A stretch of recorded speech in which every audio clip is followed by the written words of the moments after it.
Spring is on its way back, and so are the birds. Yeah, you hear more and more of them these days. Barb Brebner joins us live from For the Birds with more on caring for the birds in the new season. Hi, Barb. How you doing?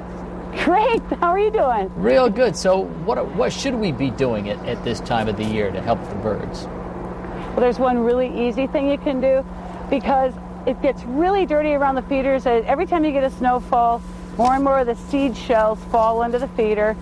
And then in the spring, when all the snow melts, you end up with a big pile of shells and a mess under there. So I have the great tool here, the old shop vac, and that works very well. Sorry for the sound, because you can just sweep up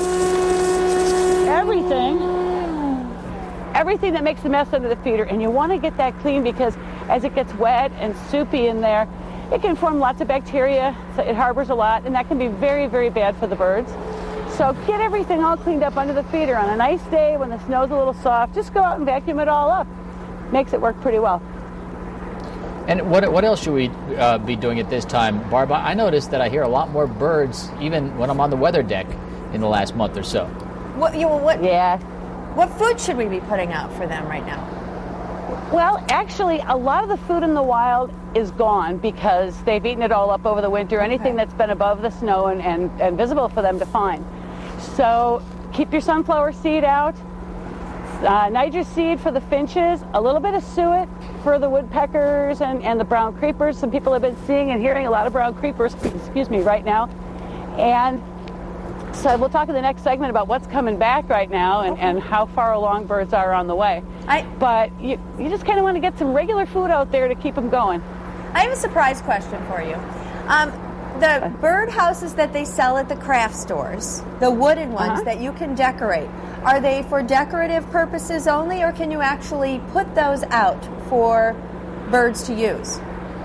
Well, I wouldn't hesitate to put them out, because you'd be surprised. Every little bird, a bird will find a little nook and cranny to nest in.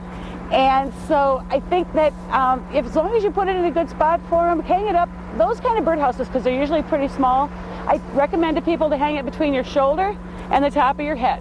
And that's where you'll usually find wrens will go into those. Sometimes you'll get house sparrows, which some people don't like, but for the, most kids like to see them if they're out in the yard. Oh, cool. Barb, one more thing, and you're going to talk about the birds coming back to the area next time, but one thing that I always get pictures of robins, because they think robins are a sign of spring.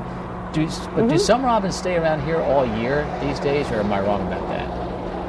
Absolutely. There are a lot of robins that stay around all year, and it isn't even just this time. Over the years and generations back, a lot of robins would stay in swampier areas, and then there's the ones that migrate from way north, because there's robins that are whipping the Canadian tundra, and those get down here as part of their migration. This might be as far as they come. So you'd be surprised. And there's a lot of buckthorn berries out there. They'll eat buckthorn, the berries on those, which is an invasive, and that's how they spread it. And there's also wild grapes that they eat. So this is like their Florida. Yeah, really. I suppose if you're in way far north in Canada, this is. Right. Well, Barb, thanks. We'll talk to you. You're welcome. We'll talk to you more next hour. Good.